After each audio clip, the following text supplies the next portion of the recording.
Bonjour, nous sommes le mercredi 28 mai 2025 et le sujet est les alimentations avec une nouvelle norme qui succède au top du top qui était précédemment le 80+ Titanium. Là, on passe au 80+ Ruby et nous allons voir les specs de cette nouvelle alimentation. 80+ Ruby, la nouvelle certification d'alimentation plutôt à destination des serveurs. À côté de la montée en puissance de la certification Cybernetics, ClearResult fait évoluer son propre système 80+, avec l'arrivée d'une norme encore plus exigeante, principalement conçue pour les centres de données data center. Si on avait vu précédemment, lors des soldes et des bonnes affaires, les différents niveaux d'efficacité énergétique des alimentations. 80+, 80+ bronze, 80+ silver, 80+ gold, ça c'est le palier le premier palier haut de gamme pour tout ce qui est desktop gaming, puis 80+ platinum, 80+ titanium et actuellement 80+ ruby. N'oubliez pas de vous abonner pour plus de news sur le monde de la high-tech ainsi que les bons plans, également sur mon Twitter et en description sous toutes mes vidéos. Vous pouvez les retrouver dans mes playlists. Comme on peut le voir ici avec 80+ gold, efficacité à 100% de charge, 89%, platinum 90%, titanium 94%. Et là, on est avec le Ruby à plus de 96. Au moins 96,5% de rendement à 50% de charge. Si on peut le voir, 50% de charge. Platinum c'était 96, donc là ce serait 96,5 au minimum. Alors que l'on parle de plus en plus de la certification Cybernetics, l'autre grande société de validation des alimentations entend bien montrer qu'elle a des atouts à faire valoir. ClearResult a donc introduit un nouveau niveau, le Ruby, avec les logos 80+ Ruby. Au total, ClearResult dispose maintenant de 7 niveaux de certification allant du simple 80+ à ce nouveau 80+ Ruby, en passant par toutes les étapes bronze, silver, gold, platinum et titanium, comme on peut le voir ici dans ce tableau. Il convient toutefois de bien clarifier les choses. Alors que les 6 précédents niveaux sont prévus pour tous les blocs d'alimentation, le Ruby ne vise pour l'heure que le marché des serveurs.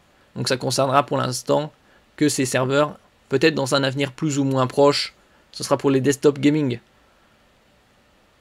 L'objectif est de mettre en lumière les blocs les plus efficaces afin de diriger les gestionnaires de centres de données vers une certaine, mais toute relative, malgré tout, sobriété énergétique. Après, bien évidemment, ça dépend de la production. En effet, un bloc 80+ Ruby se doit d'atteindre au moins 96,5% de rendement à 50% de charge. Il est également nécessaire qu'il puisse maintenant au moins 90% d'efficacité à 5% et 100% de charge. Donc là on voit le tableau, 80+, plus bronze, plus silver, plus gold, plus platinum, plus titanium, plus ruby. Et là les différents niveaux de charge, 5, 10, 20, 50, 100%. Donc c'est légèrement mieux que le titanium. Après il faut voir aussi au niveau du prix.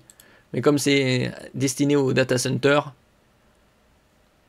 peut-être dans un, comme je disais précédemment, un avenir proche, d'ici quelques années ou quelques mois. En ligne de mire, les centres de données.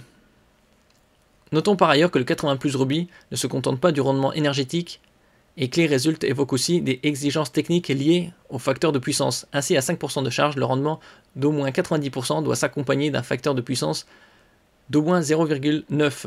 À 20% et 50% de charge, on parle d'une efficacité de respectivement 95 et 96,5% avec un facteur de puissance d'au moins 0,96.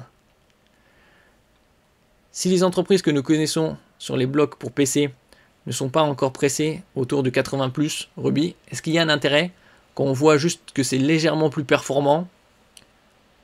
C'est plus à destination des data centers qui, eux, ont des utilisations bien plus exigeantes en termes d'efficacité énergétique.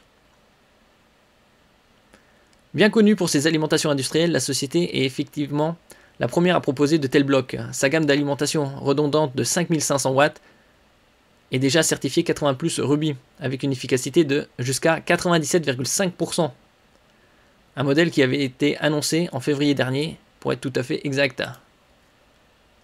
Si on peut trouver des bons plans sur différentes puissances, et surtout en ce qui concerne le gaming, c'est au moins du 80 plus Gold qu'on voit souvent à de très bons prix. Par exemple, une 850 watts 80 plus Gold, on l'a à 90 € au lieu de 135. Je mettrai bien évidemment tous les liens en description. Il faut voir également en fonction de votre système, c'est-à-dire CPU, GPU, combien il nécessite de puissance.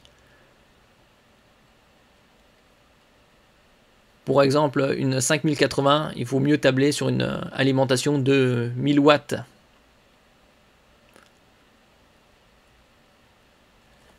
Merci pour votre écoute et à la prochaine.